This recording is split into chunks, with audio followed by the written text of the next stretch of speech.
You are about to hear a story that almost no one knows.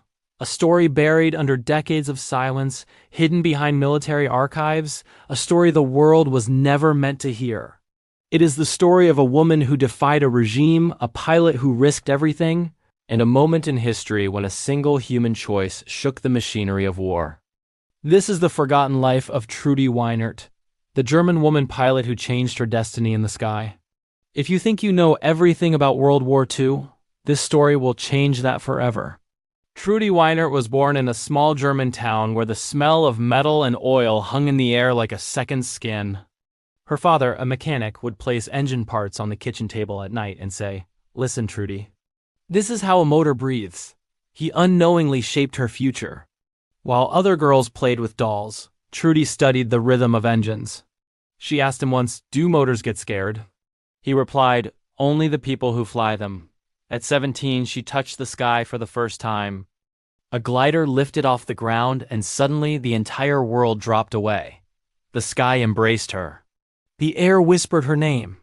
And in that moment, she discovered the only place she ever truly belonged. Her instructor, stunned by her landing, said quietly, "If this girl were a boy, she'd be one of our best fighter pilots."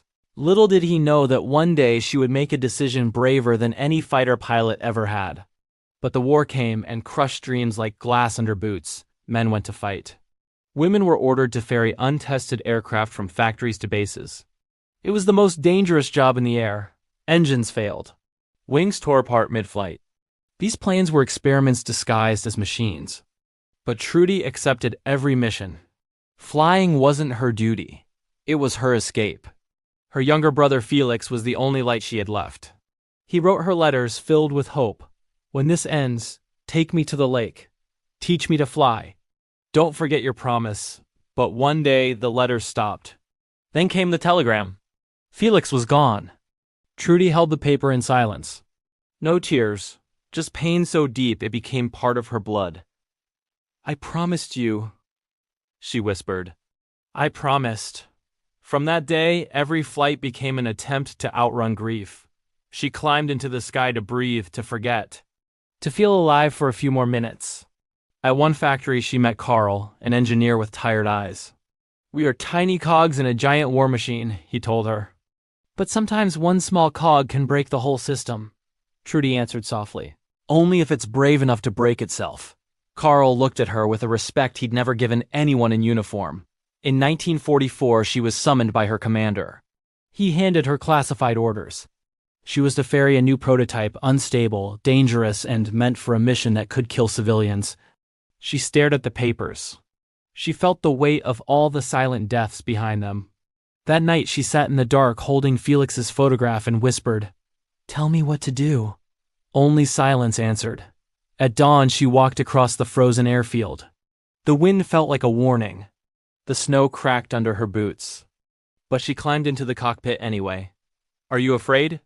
the commander asked. She answered, "If I can still feel fear, then I'm still alive." And she took off. The aircraft groaned, rattled, fought against the sky. But Trudy held the controls with calm determination. At altitude, surrounded by cold and clouds, she made her choice. A choice that no one expected. A choice that could cost her life. She changed her course. The alarms at the base screamed. A fighter was sent to intercept her. The radio exploded with commands. "Weinert, turn back immediately. This is treason." She shut the radio off. Her hands trembled. Her throat ached. But she held her course. Bullets tore into the fuselage. Smoke filled the cockpit. The aircraft shuddered like a dying creature. The ground rushed toward her with violent speed. But she wasn't trying to save herself. She was trying to save the people her plane was meant to destroy. She crashed in a field inside Allied territory. Soldiers ran to her, pulled her out. Her voice was barely audible when one soldier asked, "Are you a German pilot?" She whispered, "No, I'm just a human being, and I did what I could." After the war, she never flew again. She became a mechanic, fixing engines quietly, living in the shadow of a sky she once loved. Neighbors often saw her sitting at the edge of an abandoned runway, staring at the horizon as if listening to voices the rest of the world had forgotten. She once said, "If you make the right choice once, It stays right for the rest of your life. This is the story of Trudy Weinert, the woman who defied war from the cockpit of a dying aircraft. The woman who made a choice that history forgot, but humanity should remember. A story hidden, buried, silenced. Until now.